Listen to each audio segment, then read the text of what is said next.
gotta focus on yourself, on your faith, on your dreams, on your mind, on your health, yeah. You gotta work, never tell, keep your head down, find what you love and excel, yeah. 4 flagship camera phones, 1 winner. Which one truly deserves the camera crown? The results might surprise you, so let's put them head to head and find out. Big thanks to my tech partner over in China for providing this footage. I really appreciate the support in making this video happen. Hey everyone, Stella here from techiestreet. If you're into staying updated with the newest gadgets, make sure to hit that subscribe button and turn on notifications so you don't miss any of our latest tech content. Today's battle features the Xiaomi 17 Ultra, famous for its true optical zoom, the Vivo X300 Ultra with its Hasselblad-powered 10x optical zoom, the Oppo Find X9 Ultra, and the only non-Ultra phone here, the iPhone 17 Pro Max. Don't underestimate it just yet. Starting with the hardware, Xiaomi, Vivo, and Oppo all pack powerful 200-megapixel camera systems.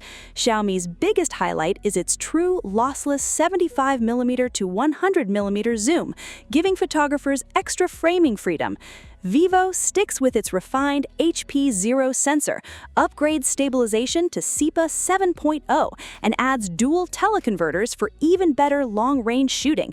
Oppo takes another route, pairing the new 52A sensor with a dedicated 10x super telephoto camera, aiming for stronger real-world long-distance photography. But specs don't win camera battles, real photos do. So let's check the samples. All phones were tested in their default camera modes. Vivo doesn't allow styles to be fully disabled, so its standard color profile was used. First, color reproduction. Vivo delivers colors that look closest to what your eyes actually see. Its display appears slightly darker, but side by side, the photos look natural and realistic. Xiaomi continues its Leica-inspired style, creating dramatic, cinematic images. It looks beautiful, but sacrifices some color accuracy. White tones, for example, appear cooler, while Oppo and Vivo stay much closer to real life. Oppo prefers warmer colors to make skin look healthier, but sometimes it goes too far, especially with telephoto shots, where faces can appear overly red. When it comes to detail, Oppo's default 50MP output captures incredible textures. Vivo also produces sharp images, although some details appear computationally enhanced. Switching Vivo into 200MP mode still delivers the highest level of fine detail.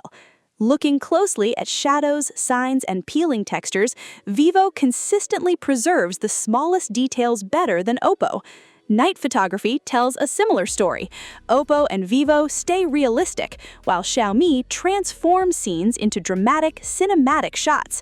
Neither is wrong, it simply depends on your style. The iPhone still shows a noticeable green tint in certain night scenes. Vivo also handles bright signs exceptionally well, keeping text readable while competitors often blow them out. It also preserves distant details better than the rest. For telephoto atmosphere, Xiaomi and Vivo easily stand out. Their light and shadow processing creates stunning images. However, both Xiaomi and iPhone still struggle with noticeable color shifts in close-up shots. Zooming further in, Vivo keeps impressive detail, while Xiaomi shows stronger shadow issues around the frame edges.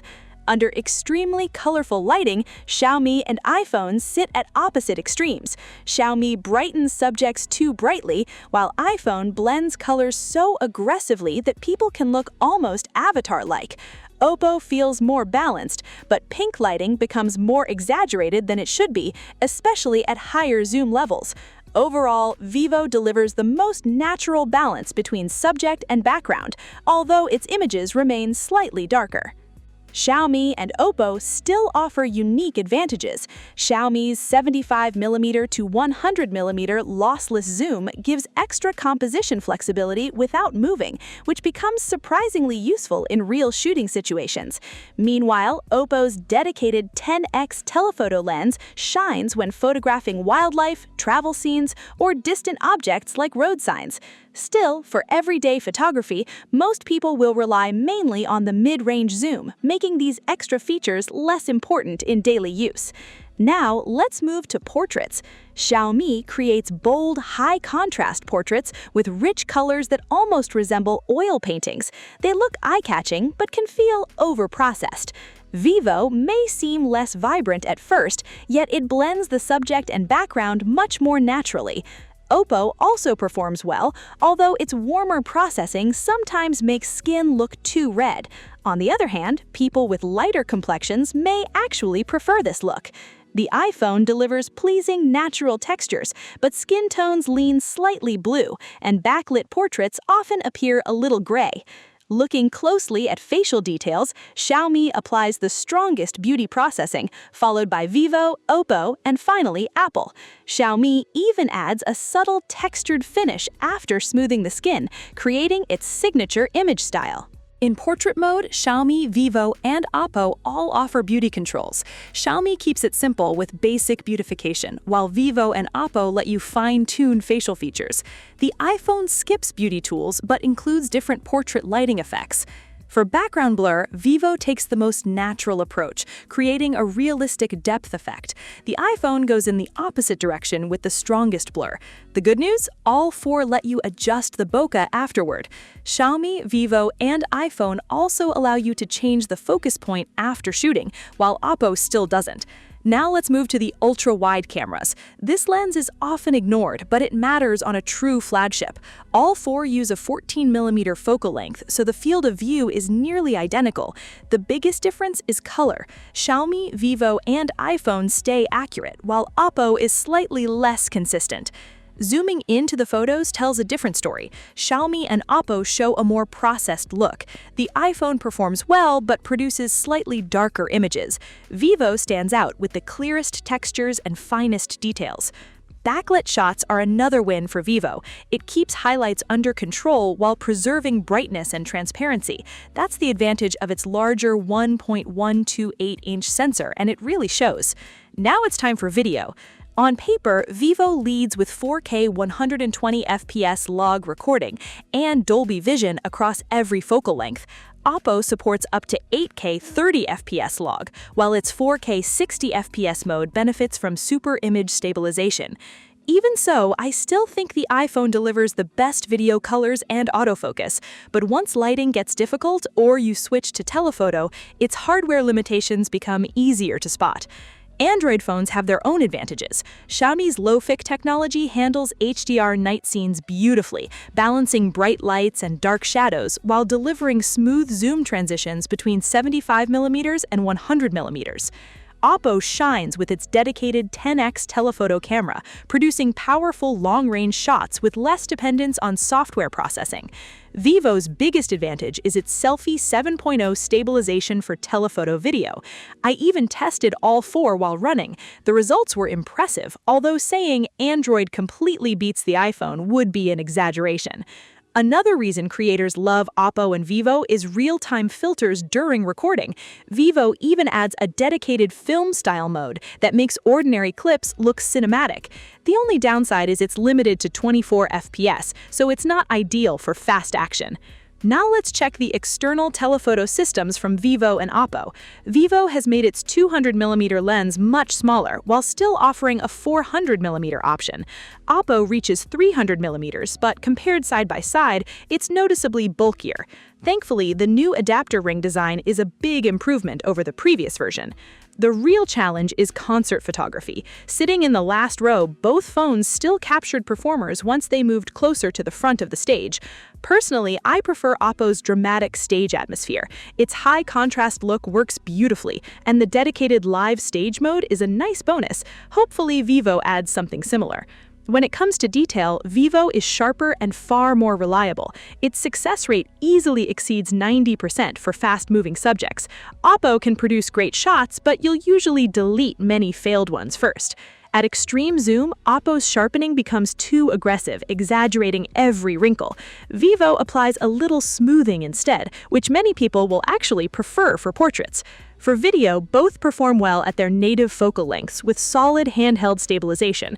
Oppo has a slight edge in stability, while Vivo captures better detail. At maximum zoom, though, even tiny hand movements become obvious, so using a tripod is highly recommended. Another feature I really like is Vivo's official lens rental program.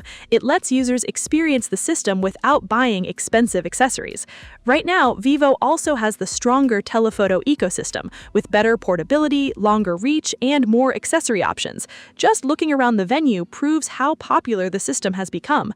So, after all these tests, here's the final verdict. Smartphone photography is no longer just about adding more cameras. It's about image quality, creativity, and the overall shooting experience. Pricing is also interesting. Xiaomi and Vivo sit in a similar range. Oppo costs a little more, while Apple remains firmly in the ultra-premium category. Oppo's biggest strengths is its 10x telephoto lens and powerful Pro mode. Skilled users can capture incredible detail manually, although the default auto mode feels average. Battery life, however, is excellent. Xiaomi has improved telephoto transitions and low-light portraits significantly. Its Leica-inspired style creates dramatic, artistic photos that street photographers will love. The cleaner design also makes it feel more like an everyday flagship. Vivo's hardware changes may seem small, but its software improvements are huge. Images look fantastic straight out of the camera, colors are highly accurate, and log recording across every focal length gives creators incredible flexibility. Its dual telephoto system and refined image processing also solve many sharpening problems seen on competitors. Overall, Vivo is the most balanced phone here.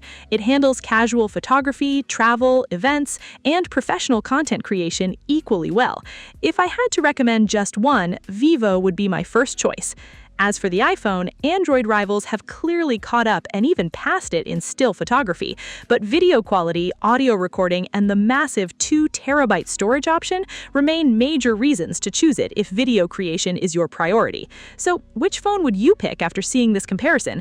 Tell me in the comments below. Thanks for watching, and I'll see you in the next video.